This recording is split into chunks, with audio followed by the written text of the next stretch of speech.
Hello, my name is Ejiro Efere, your teacher for biology. The theme of this lesson is Organization of Life. In this theme, we are looking at the topic Recognizing Living Things, Part 2. At the end of this lesson, you should be able to identify the 4 levels in the organization of life. You should also be able to give examples of organisms in each level. Then lastly, you should be able to state the complexity of organization in higher organisms. Organization of life. The body structures of living things are organized in an order to form either a simple organism or a complex organism. The body of every living organism is made up of a cell or a group of cells. Living organisms whose body are made of just one cell are called unicellular organisms. And living organisms whose body consists of more than one cell. It could be 2 cells, it could be 3, 4, hundreds, millions, or thousands. Whatever the number of cells could be, as long as they are more than one cell, they are called multicellular organisms. The body structure of unicellular organisms are quite simpler than those of the multicellular ones. The existence of life among living organisms, from the level of a unicellular organism to that of a multicellular organism, is what we describe as the organization of life.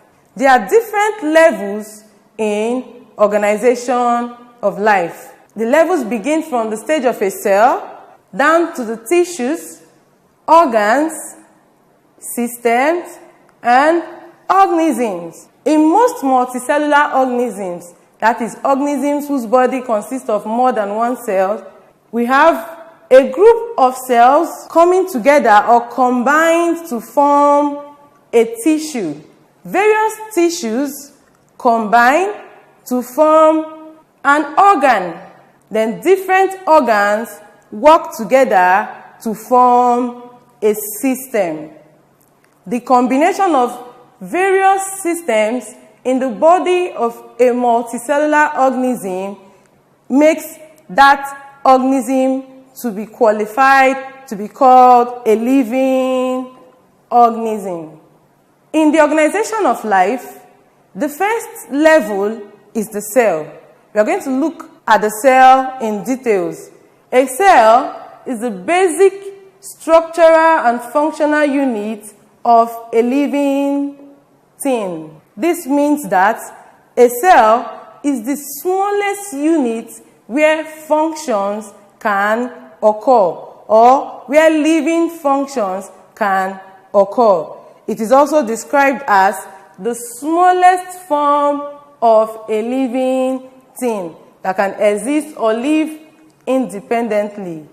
What this means is this: if you divide a living organism, such as myself, into tiny bits, you could say millions of bits, the smallest bit that can still function and live, it's called a cell. Some organisms exist as a cell. Can you imagine how small or tiny those organisms could be? Their entire body is made of just one cell. Now, these organisms can still live and function as any other organism. This is because cells are composed of certain structures called organelles. The organelles are tools used by the cells to perform various functions. You could see this cell. These are organelles. They are tools used by the cell to perform various functions. Examples of the organelles are lysosome, cytoplasm, ribosomes, smooth ER, nucleus, cell vacuole, etc. These tools are used by the cell to perform life function. So organisms that are unicellular use the organelles to perform their various life functions. Examples of organisms that are unicellular, that is, organisms that exist just as a cell, include euglena and paramecium. Let's take a look at these organisms. The first is euglena. Euglena, as we said, is a single-cell organism. A single-cell organism is also known as unicellular organism because its body is made up of just one cell. It behaves both as a plant and as an animal. As an animal, the euglena takes in food, it digests the food, and it uses the nutrient from the food to generate energy for its body. As a plant, the euglena can manufacture its food through photosynthesis. You know, all plants manufacture their food through photosynthesis. The euglena moves about. It can move, just like living organisms can move. It moves about with the aid of a structure called the flagellum. You could see the euglena. This is the flagellum. This long structure is the flagellum, which it uses to move. There are other structures, also known as organelles, like the mitochondria, the nucleus, and contractile vacuole. All of these are organelles in the cell of the euglena. The other unicellular organism is paramecium. Paramecium is also a single-cell organism, as we said about the euglena. It behaves like an animal. Paramecium takes in food through the food vacuole. It digests the food like every other animal would do. Then it uses the nutrient from the food to nourish its body and generate energy. Unwanted food substances are removed through the anal pore. The paramecium moves about with the aid of structures called cilia. If you look around, you can see tiny hair-like structures that surround the body of this paramecium. They are used for movement. At this point, I'm sure you now understand that organisms can exist as a single cell from the examples we have shown you. Now, let's look at the next level of organization, tissues. A tissue or tissues are collections of cells that will bring different cells together. When the cells come together and they begin to perform a particular function, we call that a tissue. If you take a look at this picture here, you could see cells, different cells. These are red blood cells coming together. When these cells combine and perform a particular function together, it is called a tissue. Tissues are usually found in the bodies of multicellular organisms. Some organisms also exist at the level of a tissue. That is, they have more than one cells in their body. A good example of an organism that exists at the level of a tissue is the hydra. The hydra is a simple multicellular organism. It has different types of cells in its body. Some examples of cells found in the body of hydra include muscle cells. The hydra uses the muscle cells for movement. It also has nerve cells. Nerve cells are used for receiving and sending impulses all through the body. The hydra also have conducting cells. Conducting cells are used for the transportation of various substances around the body. You see, this is the hydra. In the bodies of multicellular organisms, there are different types of tissues. For example, in the body of animals, we have tissues like the blood tissue, So whenever you hear of the word blood, just remember that the blood is a tissue. It consists of various types of cells such as red blood cells, white blood cells, and platelet cells. The blood as a tissue helps the body to transport oxygen around the body. It also helps the body to fight microorganisms.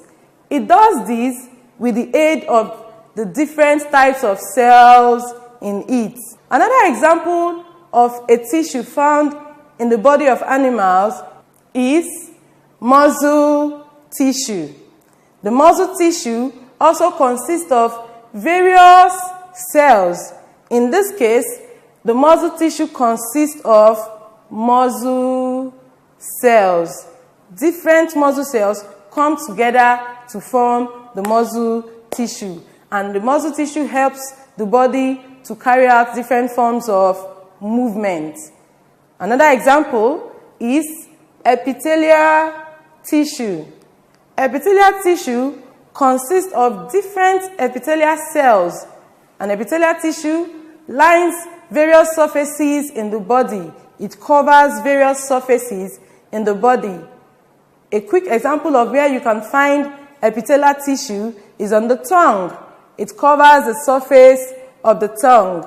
It's also found on the cheek in your mouth. Epithelial tissue covers the surface of the cheek. This is the epithelial tissue. This is the blood tissue.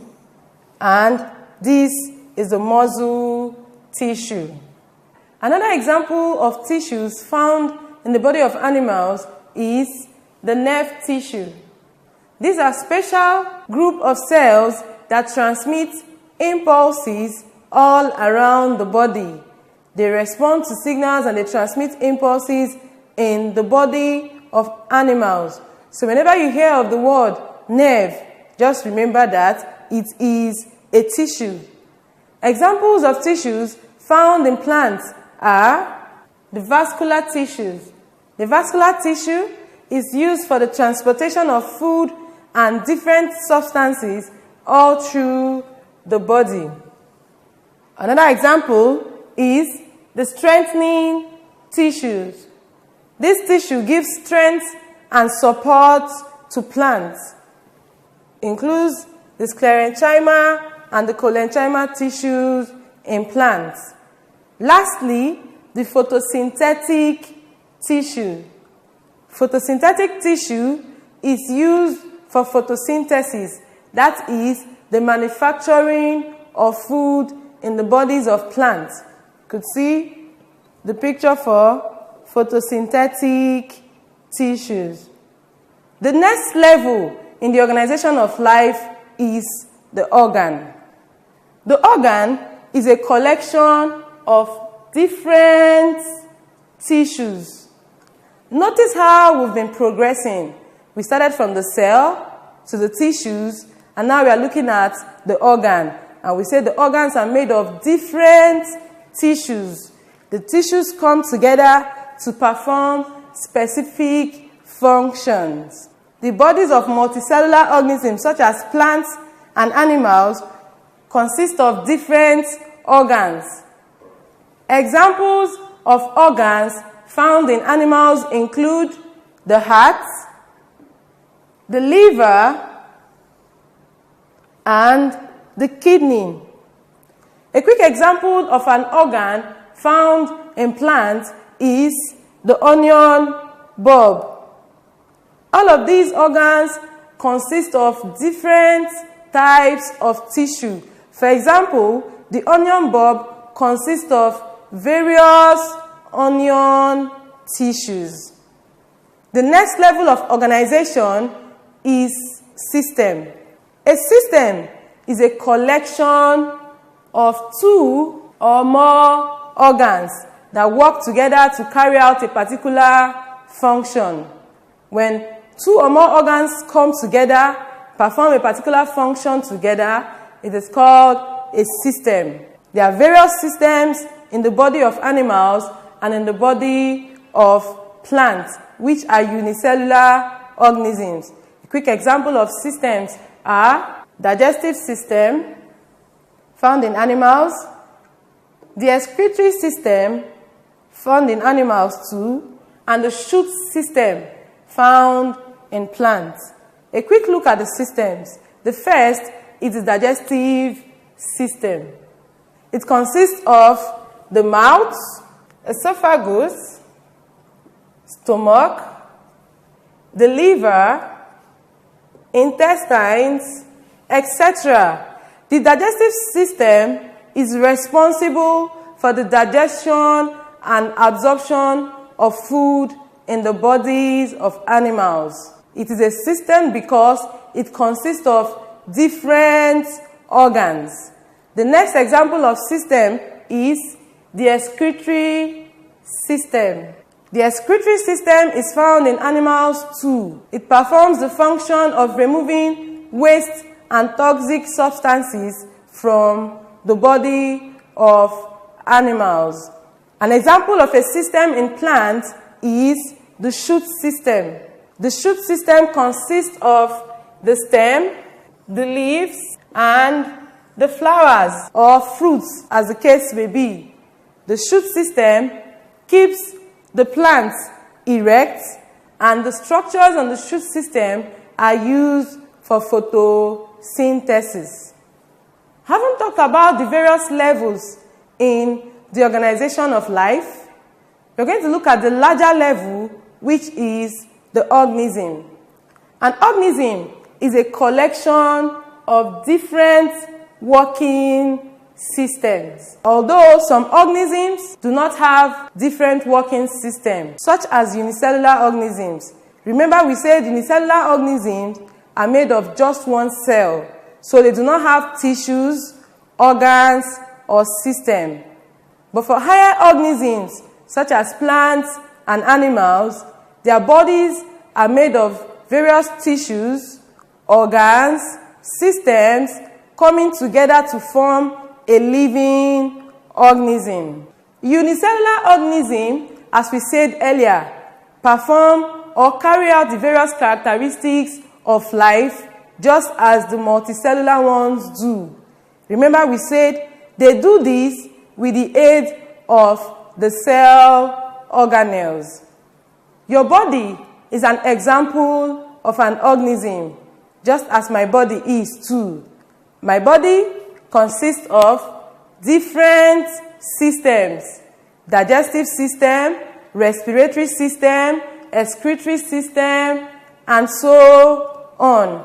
If you take a look at this picture, this shows a living organism. You could see various systems, just as example. There are other types of living organisms too. Microorganisms are organisms. They could be unicellular or multicellular. Plants as well are also living organisms. Having looked at the different levels in the organization of life, that is, the levels of cells, tissues, organs, system, to the organism, it will interest you to know that life is a little bit more complex with the multicellular organism than it is for the unicellular organism. Multicellular organisms are also called higher organisms. Higher organisms, ranging from the simple ones such as the hydra, whose bodies are made of only tissues, down to the complex ones such as plants and animals, whose bodies consist of tissues, organs, and systems, are more complex than the simple organisms such as unicellular ones. In the bodies of multicellular organisms, they have different systems that perform different functions. But in the bodies of unicellular organisms, they only have organelles that perform different functions. As we proceed in the study of living organisms from the level of unicellular organisms to those of the multicellular organisms, you will notice that there is an increase in complexity. Life is more complex for the higher ones, which are the multicellular organisms, than for the lower ones or simpler ones, which are the unicellular organisms. Although unicellular organisms carry out different characteristics of living things, they do it a little bit less efficiently than the multicellular organism. This is because the bodies of multicellular organisms are more organized into tissues, organs, systems, and the organism. For this reason, the higher organisms, which are multicellular organisms, have some advantages over the simpler organisms, which are the unicellular organisms. The advantages of the higher organisms over the simpler organisms include division of labor. There is division of labor in the bodies of higher organisms as a result of the different cells and tissues performing different functions. The second advantage of the higher organisms over the simpler organisms is efficiency. The cells and tissues or organs in the bodies of multicellular organisms perform their tasks in a very efficient manner. This is because they are specialized to carry out these functions, unlike it is in the body of unicellular organisms. The third advantage is survival. Multicellular organisms can adapt and survive in various habitats. This is because the different systems and organs in their body can quickly make adjustments in order for them to survive in different environments or habitats. Lastly, multicellular organisms can perform different tasks at the same time. They are multitasking. For example, a multicellular organism such as an animal could be breathing, that is respiration, and also eating at the same time. It could also be breathing and also giving birth, that is reproduction, at the same time. But in the bodies of most unicellular organisms, if it has to reproduce, it may have to stop every other function because its body system is not structured or organized to perform different functions at the same time. Some of the disadvantages of higher organisms over lower organisms are dependency. The cells in the bodies of higher organisms depend on one another to function and live. If you divide a higher organism, that is a multicellular organism, into various parts, you will discover that the cells will not be able to live and function alone. Although we mentioned earlier that a cell can live and function alone, but the cells in the bodies of unicellular organisms will not be able to continue living because over time they have been specialized to perform a particular function together with other cells. So when you separate such cells from a tissue or an organ, it will die off. Whereas in the bodies of unicellular organisms, which are single cell living alone, they can live and function as a cell. They are independent of other cells. The second disadvantage of complexity in higher organisms is regeneration. That is the ability to regrow one's self. In the bodies of unicellular organisms, whenever a little part is damaged or injured, these unicellular organisms can easily regrow that part and continue to live. But in the bodies of multicellular organisms, there are some parts that cannot be regrown by that organisms. For example, in the bodies of humans, we can easily regrow our nails. When our nails are damaged or broken, they can regrow. But when certain sensitive parts of the human body, such as the nerve tissue or some other structures, are damaged, they cannot be easily regrown. Some cannot be regrown at all. This is a disadvantage for the higher organism, and it's an advantage for the lower organism. To summarize all we have been talking about today, first, the bodies of living organisms are organized in an order to form either a simple organism or a complex organism. The bodies of living things are organized in an order to form either a simple organism or a complex organism. An organism that has just one cell in its body is called a unicellular organism. And an organism that has more than one cell in its body is called a multicellular organism. The different levels in the organization of life include cells, tissues, organs, systems, and the organism.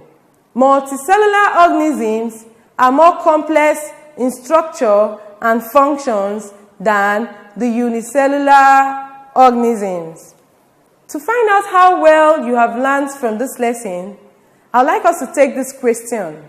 Dash is an example of an organ found in animals. A, blood. B, heart. C, bone.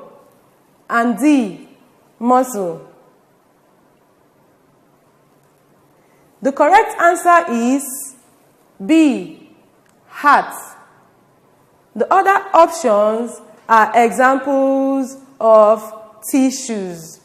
We have come to the end of this class. I hope you learned a lot. See you in our next class. Bye.